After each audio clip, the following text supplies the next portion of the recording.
విష్ణు పురాణంతో ప్రారంభించమని ఆ మహర్షికి మీరు చెప్పలేరా? ఎందుకు చెప్పలేను దేవి. కానీ మళ్ళీ ఆ కాని ఏమిటి స్వామి? నా పురాణాన్ని నేనే ప్రారంభించమని చెప్పడం ఏం బావుంటుంది చెప్పు. ఎవరికైనా తెలిస్తే ఏమనుకుంటారు? ఎవరికైనా ఎలా తెలుస్తుంది స్వామి? ఇక్కడ మీరు నేనే కదా ఉన్నాం. సర్వశక్తి గురించి తెలియదు. తెలిసినా తెలియనట్టు అప్పుడప్పుడు మామూలు ఆడదానిలా నాటకం ఆడుతుంది. ఏమిటి శ్రీవారేదో గొణుక్కుంటున్నట్టున్నారు? ఏమీ లేదు దేవి. విష్ణు పురాణంలోని, అదే నా పురాణంలోని ఏ కథతో ప్రారంభించమని చెబుదామా అని ఆలోచిస్తున్నాను, అంతే. అలాగా? అలా ఆలోచిస్తున్నారా? అయితే పర్వాలేదు. ఈ హరి ఇక మా దారిలోకొచ్చినట్టే. భక్త సింధువులారా, బ్రహ్మమానస పుత్రుడు వశిష్ఠుడు, వశిష్ఠుడి పుత్రుడు శక్తి, ఆ శక్తి కుమారుడే పరాశరుడు, పరాశర మహర్షి తనయుడే మన వేదవ్యాసుల వారు. కృష్ణద్వైపాయనుడని కూడా వారిని పిలుస్తారు.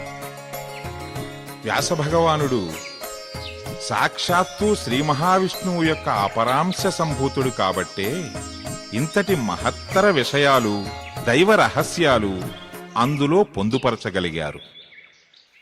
తన శిష్యులైన పైలునికి ఋగ్వేదాన్ని, వైశంపాయనుడికి యజుర్వేదాన్ని, జైమినీ మహర్షికి సామవేదాన్ని, సుమంతునికి అధర్వణ వేదాన్ని ఉపదేశించి విశ్వవ్యాపితం చేయమని ఆజ్ఞాపించారు వ్యాసులవారు. మా తండ్రిగారైన రోమహర్షణ మహామునితో పాటు మాకు ఈ పురాణ జ్ఞానం లభించడం వ్యాస భగవానుని భిక్షగా నేను భావిస్తున్నాను. మునిశ్రేష్ఠ, పురాణానికి నిజమైన నిర్వచనం తెలుసుకోవచ్చునా? నాయనా పతంజలి, పురాణ విషయాన్నేనయతి ఇది పురాణం అంటే ప్రాచీన సాంప్రదాయాల్ని, ధర్మాది విషయాల్ని మనకు అందించేవి పురాణాలు అని ఒక అర్థం. పురాణం పురాణవం భవతి అని కూడా నిర్వచించారు. పురాణం ప్రాచీనమైనదే, అయినా ఎప్పుడూ నిత్యనూతనంగా ఉండేది అని దీని అర్థం. సాధకులారా, వేదవాన్మయ ప్రవాహం కర్మప్రధానమైంది, పురాణవాన్మయ ప్రవాహం కర్తృప్రధానమైంది. ఆ వేద ప్రవాహాన్ని అటు 4 వేదాలుగాను, పురాణవాన్మయ ప్రవాహాన్ని ఇటు 18 పురాణాలుగాను విభజించింది వేదవ్యాసుల వారే. ఇలా విభజించడం కేవలం మనందరి సౌలభ్యం కోసమే. మద్వయం భద్వయం చైవ బ్రత్రయం వ చతుష్టయం అనాపలింగ కూస్కాని పురాణాని పృథక్ పృథక్ అని ఈ పురాణాల పేర్లను గుర్తుంచుకోవడానికి పద్మపురాణంలో ఓ సూత్రం కూడా ఉంది. మునివర్య, ఆ 18 పురాణాల పేర్లు వివరిస్తారా? బ్రహ్మపురాణాన్ని బ్రహ్మకల్పంలో బ్రహ్మ మరీచికి బోధించాడు. పద్మకల్పంలో పద్మపురాణాన్ని స్వయంభువ మనువు బ్రహ్మకు వినిపించాడు. వరాహకల్పంలో విష్ణు పురాణాన్ని పరాశరుడు బ్రహ్మకు బోధించాడు. శ్వేతకల్పంలో శివపురాణాన్ని సాక్షాత్తు పరమశివుడే వాయువుకు వినిపించాడు. అందుకే దీన్ని వాయుపురాణమని కూడా అంటారు. సారస్వత కల్పంలో భాగవత పురాణాన్ని విష్ణుమూర్తి విధాతకు బోధించాడు. బృహత్కల్పంలో నారద పురాణంలోని పూర్వభాగాన్ని సనకాదులు నారదునికే బోధిస్తే ఉత్తర భాగాన్ని వశిష్ఠ మహర్షి మాందాతకు బోధించాడు. శ్వేతవరాహ కల్పంలో మార్కండేయ పురాణాన్ని మార్కండేయుడు జైమినీ మహర్షికి బోధిస్తే ఈశాన కల్పంలో అగ్ని పురాణాన్ని వశిష్ఠుడికి అగ్నిదేవుడే వినిపించాడు. అఘోర కల్పంలో భవిష్య పురాణాన్ని బ్రహ్మదేవుడు మనువుకు అందించాడు. రథంతర కల్పంలో బ్రహ్మ వైవర్తన పురాణాన్ని సావర్ణి నారదుల వారికి వినిపించాడు. కల్పాంత కల్పంలో లింగ పురాణాన్ని పరమశివుడు నారదుడికి బోధించాడు. మనుకల్పంలో వరాహ పురాణాన్ని విష్ణుమూర్తి పృథ్వీకి అందించాడు. తత్పురుష కల్పంలో స్కాంద పురాణాన్ని స్కందుడు భూదేవికి వినిపించాడు. కూర్మకల్పంలో వామన పురాణాన్ని చతుర్ముఖుడు పులస్త్య మహామునికి బోధిస్తే లక్ష్మీకల్పంలో కూర్మ పురాణాన్ని విష్ణుమూర్తి కూడా పులస్త్య మహామునికే వినిపించాడు. సప్తకల్పంలో మత్స్య పురాణాన్ని, గరుడ కల్పంలో గరుడ పురాణాన్ని శ్రీహరి మనువులకు వినిపించాడు. భవిష్యకల్పంలో బ్రహ్మాండ పురాణాన్ని బ్రహ్మదేవుడు స్వారోచష మనువుకు వినిపించాడు. వివిధ పురాణాల ఆదిశ్రోతల పేర్లను, వక్తలను మీకు చెప్పాను. మునిపుంగవ, ఇంతటి అపూర్వ అద్భుత విషయాలు తెలుసుకునే మహద్భాగ్యం నేడు మీరాక వల్ల మాకు లభించింది. మా అందరి జన్మలు పావనమయ్యాయి స్వామి. శౌనకేంద్ర, యద్భావం తద్భవతి అన్నట్లు మీ సదాలోచనలే మిమ్మల్ని సత్కర్మలకు ప్రేరేపిస్తున్నాయి. రేపు పరమ పవిత్రమైన వసంత పంచమి. ఉదయకాలాన జగన్మాతను ప్రార్థించి కథారంభాన్ని కావిద్దాం. దేవి, ఆ సూతమహాముని అష్టాదశ పురాణాల ప్రాశస్త్యాన్ని ఎంత చక్కగా వివరిస్తున్నాడో ఆలకించావా? స్వామి, వివరణే ఇంత అద్భుతంగా ఉంటే పురాణ గాథల కథాగమనాన్ని మరెంత మహత్తరంగా వివరిస్తాడో కదా. అవును, పురాణ గాథలన్నీ కళ్లకు కట్టినట్టు వివరించడంలో ఆ సూతుడు బహునేర్పరి.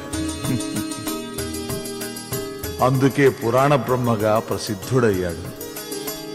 కథాగమనంలో రసానుభూతిని కలిగించి ఆయా కల్పాల్లోకి, యుగాల్లోకి, లోకాల్లోకి శ్రోతలను తీసుకువెళ్లి భక్తి పారవస్యాన్ని కలిగించడంలో సూతుడు అగ్రగణ్యుడు.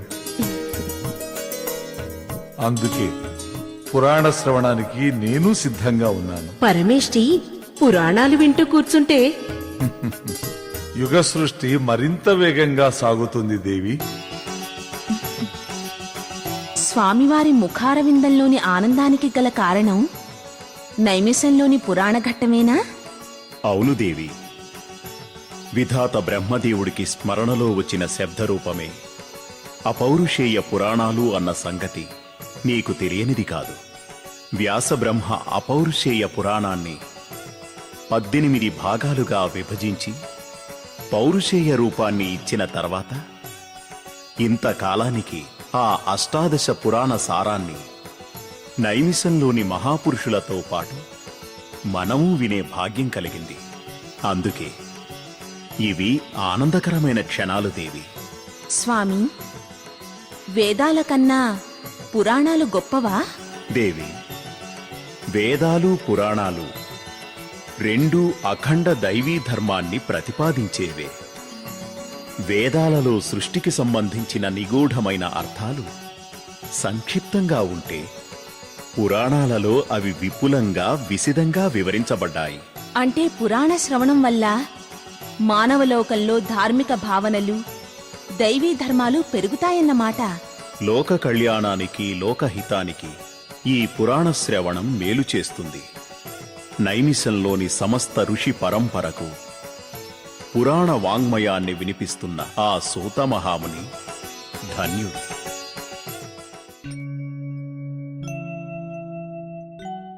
ఈ సందేహం అనాదిగా ఉన్నదే. భగవంతుడు నిరాకారుడా, సాకారుడా అన్న మీమాంస కొందరిని వేధిస్తుంటే సాకారానికి మళ్లీ ఇన్ని రూపాలెందుకు, ఇన్ని పేర్లెందుకు అన్న ప్రశ్న కూడా చాలా మందిలో రగులుతోంది. రగలడమే కాదు మహానుభావ, ఆ దైవాల పేర్లతో మతాలు కూడా వెలుస్తున్నాయి. దైవమూర్తులైన మీరే మా సందేహాన్ని నివృత్తి చెయ్యాలి. మునిశ్రేష్ఠులారా, పరమ పవిత్రమైన ఆర్యావర్తంలోని యజ్ఞక్షేత్రం ఈ నైమిషారణ్యం. సాధకులైన మీలాంటి మహాయోగులకు, మహాపురుషులకు కర్మభూమి ఈ దివ్యక్షేత్రం. అనునిత్యం హరిహరాదుల స్మరణతో, యజ్ఞయాగాదులతో కాలం గడిపే మనలోనే ఇన్ని సందేహాలు రేకెత్తుతున్నప్పుడు ఇక సామాన్యుల్లో జనించే ప్రశ్నలకు సమాధానాలు ఎవరు చెప్తారు? పరమాత్ముడు వివిధ రూపాల్లో ఉన్నా ఆయన ఏకస్వరూపుడే. ఈ ప్రబోధాన్ని అందరికీ తెలియజేయాలనే ఆయన అష్టాదశ పురాణాల్ని రచించాడు. అందులోని అంతరార్థాన్ని అర్థాన్ని గ్రహించి ఆచరిస్తే మన జీవితాలు చరితార్థమవుతాయి. గురువర్యులు ఆజ్ఞ ఇస్తే చిన్న సందేహం. మహర్షులు క్షమించాలి. పరమాత్ముడు ఏకస్వరూపుడే అని వేదవ్యాసుల వారు గ్రహించినప్పుడు అష్టాదశ పురాణాన్ని రచించకుండా ఒకే పురాణాన్ని రచించి దానికి పరమాత్మ పురాణం అని పేరు పెడితే ఇంతమందిలో ఇన్ని సందేహాలు రేకెత్తి ఉండేవి కావు కదా. నాయనా పతంజలి, చిన్నవాడివైనా గొప్ప ప్రశ్న వేశావు. నిజానికి పురాణాలన్నీ వేదాలకు ఉపబ్రహ్మకాలే. అంటే ఏ ఏ విషయాలు వేదాల్లో సంక్షిప్తంగా చెప్పబడ్డాయో ఆ విషయాల్ని పురాణాలు విస్తారంగా వివరించాయి. సృష్టి సమయంలో వేదాలు పురాణాలు రెండూ పరమాత్మ ద్వారానే వెలువడ్డాయి. తపస్సు ద్వారా మాత్రమే వేదాలలోని గూఢమైన అర్థాన్ని గ్రహించగలం. వేదాల్లో భాగమైన ఉపనిషత్తుల సారాన్ని తెలుసుకోవడానికి, అలా తెలుసుకున్న వాటిని సరళమైన భాషలో జగత్తుకు అందించడానికి, అందరి అపోహలను తొలగించడానికే సాక్షాత్తు శ్రీ మహావిష్ణువే వ్యాసుడిగా అవతరించాడు. దేవలోకంలోని శతకోటి శ్లోకాలతో ఉన్న ఆది మహాపురాణాన్ని మన సౌలభ్యం కోసం అష్టాదశ పురాణాలుగా విభజించాడు. మరి నాయనా, ఈ పురాణగాథలు వింటే నీలోని సందేహాలన్నీ పటాపంచలవుతాయి. త్రిమూర్తులలో ఎవరు గొప్పవారో, పంచభూతాలలో ఎవరు అధికులో, అష్టదిక్పాలకుల్లో ఎవరు అగ్రగణ్యులో, నవగ్రహాధిపతుల్లో ఎవరు ముఖ్యులో, సురాసురుల్లో ఎవరు శక్తిమంతులో, వీరి శక్తికి కారకులెవరో తెలుసుకోవాలంటే పురాణాలు వినాలి. గ్రహమండలంలో ఏ గ్రహం గొప్పదో, 14 లోకాల్లో ఏ లోకం ముఖ్యమైందో, కల్పాల్లో ఏ కల్పం ధీటైందో, యుగాల్లో ఏ యుగం మహత్తరమైందో, కాలాల్లో ఏ కాలం గొప్పదో, వాటి ఉనికిని మనుగడకి కారణాల్ని తెలుసుకోవాలంటే పురాణాల్ని ఆలకించక తప్పదు. మహాత్మా, ఇన్ని మహత్తరమైన సత్యాలను వివరించే ఆ పవిత్ర పురాణాలను తెలుసుకోవాలనే ఆసక్తి మాలో మరింత పెరిగిపోయింది స్వామి. శౌనకేంద్ర, పురాణాల్లో భగవంతుడి లీలలు భక్తి కథలే కాదు, సమస్త శాస్త్ర విజ్ఞానమూ ఉంది. మీ అందరిలోనూ ఆసక్తిని పెంచడానికే ఇంత ఉపోద్ఘాతం అవసరమైంది. ఇక అసలు కథను ఆరంభిస్తాను. ఓం నమో నారాయణాయ వ్యాసరూపాయ విష్ణవే నమః. సూత మహాముని,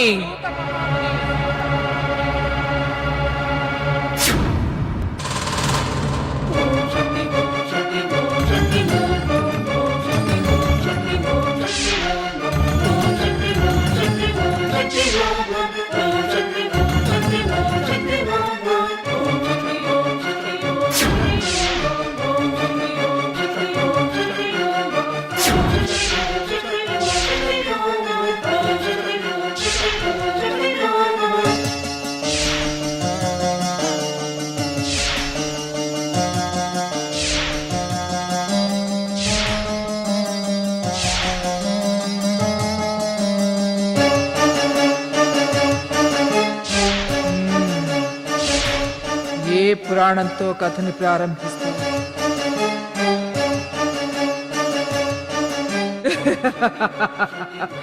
వీడి పురాణంతో కథని ప్రారంభిస్తే వాడికి కోపం వస్తుంది, వాడి పురాణంతో కథను ప్రారంభిస్తే వీడికి కోపం వస్తుంది.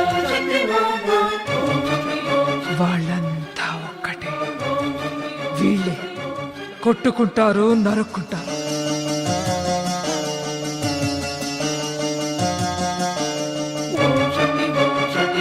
ఎవరికి కోపం రాకుండా చూసుకో, లేకపోతే కాకుల్లా పొడుస్తారు. జాగ్రత్త. ఎవరమ్మా నువ్వు?